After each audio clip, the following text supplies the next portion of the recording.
ఓం నారాయణ. ఆది నారాయణ. ప్రతి మనిషికి ఓర్పు అవసరం. శ్రీ స్వామివారు ఆయన బోధామృతం ద్వారా మనకి తెలిపారు. సరైన సమయంలో దండోపాయం కూడా చెప్పారు.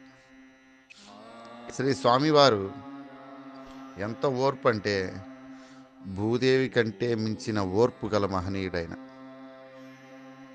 ఆయన తానం చెరలో ఉన్నప్పుడు ఒక కుష్టి పీడితురాలు అయినటువంటి ఆవిడని జాలితో చూసినందుకు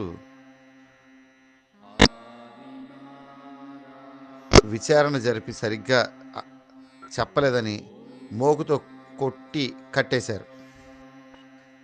కానీ శ్రీ స్వామివారు నోరు విప్పలేదు.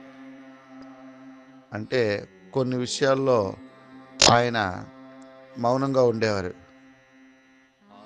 సరిగ్గా చెప్పకపోతే కూడా కొందరు కఠినంగా కూడా ఉండేవారు. అలాగే కోటి తీర్థంలో దగ్గర ఉన్నటువంటి ఆ పెన్నా నదిలో ఒక చెట్టు కొట్టుకొచ్చింది దూలం. దాన్ని అగ్నిగుండంలో వేస్తే ఒక దొండగుడు స్వామివారిని చెంప మీద కొట్టాడు. ఆ రోజు మాట్లాడలేదు. అలాగే కలువాయి పోలీస్ స్టేషన్లో స్వామివారిని ఒక సబ్ ఇన్స్పెక్టరు అవమానించాడు. స్టేషన్లో పెట్టారు ఒక చిన్న బంగారపు గొలుసు కోసం. అప్పుడు కూడా స్వామి సంతోషంగానే ఎప్పుడున్నట్లే ఉన్నారు. అలాగే కూర్చున్నారు. ఒక్క మాట కూడా మాట్లాడలేదు. వారిని హింసించిన దుర్మార్గులు కాలాంతరంలో తగిన ఫలితాలు వారు అనుభవించారు. అయితే మనకి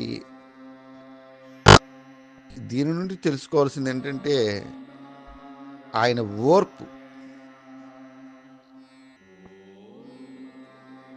చాలా ఓర్పుతో ఉండేవారు. దీన్ని మనం తెలుసుకోవాలి. ఆ మహనీయుని ఓర్పు ఆసరాగా తీసుకుని అధర్మ ప్రవర్తనకు దిగి ధర్మపరులైనటువంటి వారిని హింసిస్తుంటే శ్రీ స్వామివారు యుద్ధం ద్వారా ధర్మ సంస్థాపన చేసేవారు. అంటే అది ఎలా ఉంటుంది? తన పనిని తనని హింసించినా సహిస్తారు, కానీ అధర్మంగా భక్తులకు బాధ కలిగిస్తే సహిస్తారా స్వామి? సహించరు. స్వామివారి సేవకుల్లో ఒకరు అయినటువంటి రోసిరెడ్డిని అధర్మంగా దూషిస్తూ నిందోరోపణ చేస్తున్నాడు ఒక అతను. కానీ రోసిరెడ్డి మాత్రం దుఃఖాన్ని దిగమింగి స్వామివారి చెంత కూర్చున్నాడు. ఆ దుర్మార్గుని వ్యవహారం మితిమీరిపోయింది, హద్దులు దాటుతున్నాయి. ఆ సమయంలో శ్రీ స్వామివారు, రోసిరెడ్డి ఏమైనా మాట ఉంటే మాట్లాడుకో పోయా అన్నారు. ఆ మాటతో యుద్ధానికి తయారు కమ్మని సూచించారు. శ్రీకృష్ణుడు అర్జునునికి ఉపదేశం చేసినట్లుగా. ఆ తర్వాత వారిరువురి మధ్య జరిగిన పెనుగులాటలో రోసిరెడ్డి గారి గోరు అతని గొంతులో దిగి కొద్ది రక్తం వచ్చింది. ఆ గాయపడిన సేవకుడు తన పలుకుబడిని ఉపయోగించి రోసిరెడ్డిని ఆశ్రమం నుంచి తరిమేయాలనుకున్నాడు. తనకి కొంతమంది అభిమానులు ఉంటారు కదా, వాళ్ళ దగ్గరికి వెళ్ళి పోగు చేసుకుని వాళ్ళందరం తీసుకుని ఆశ్రమానికి వచ్చాడు. గొడవకు సిద్ధమయ్యాడు. సర్వసాక్షి అయిన శ్రీ స్వామివారు ధర్మాధర్మాలు ఆయనకి మనం నేర్పాలా? తెలుసు కదా. ఆయన ఒక మాట చెప్పారు,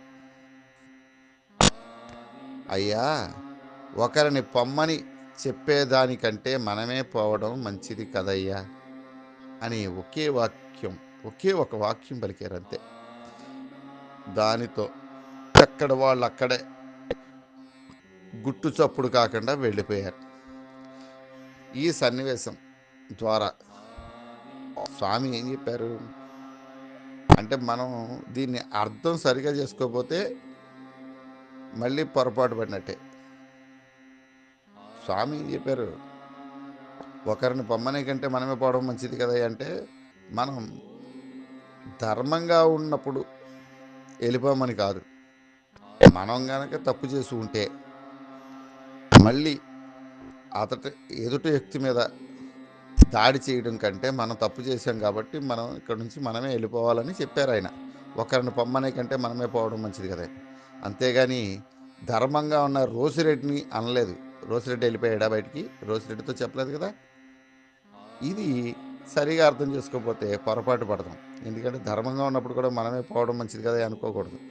అది ఎక్కడ ఏ సందర్భంలో అన్వయించుకోవాలో ఆ సందర్భంలో అన్వయించుకోవాలి. ప్రతిదానికి ఈ సూక్తిని ఎక్కువగా వాడుతూ ఉంటారు. అంటే ఇక్కడ స్వామివారు ఏ సందర్భంలో చెప్పారు, ఎందుకు చెప్పారు అనేది మన అవగాహనతో అర్థం చేసుకుంటే దాని యొక్క అర్థం పరమార్థం మనకు తెలుస్తుంది. అందుకే కొన్ని విషయాల్లో ఓర్పుగా ఉండమంటారు, కొన్ని విషయాల్లో ఈ విధమైనటువంటి సూక్తులు చెప్తారు. ఒకరిని పొమ్మనే కంటే మనమే పోవడం మంచిది కదా అంటే దీని అర్థం ఇది. ఓం నారాయణ ఆదినారాయణ. భగవాన్ శ్రీ శ్రీ శ్రీ వెంకయ్య స్వామి శరణం శరణం శరణం. గురుదేవులు భైరవైన స్వామి మహారాజ్ की जय।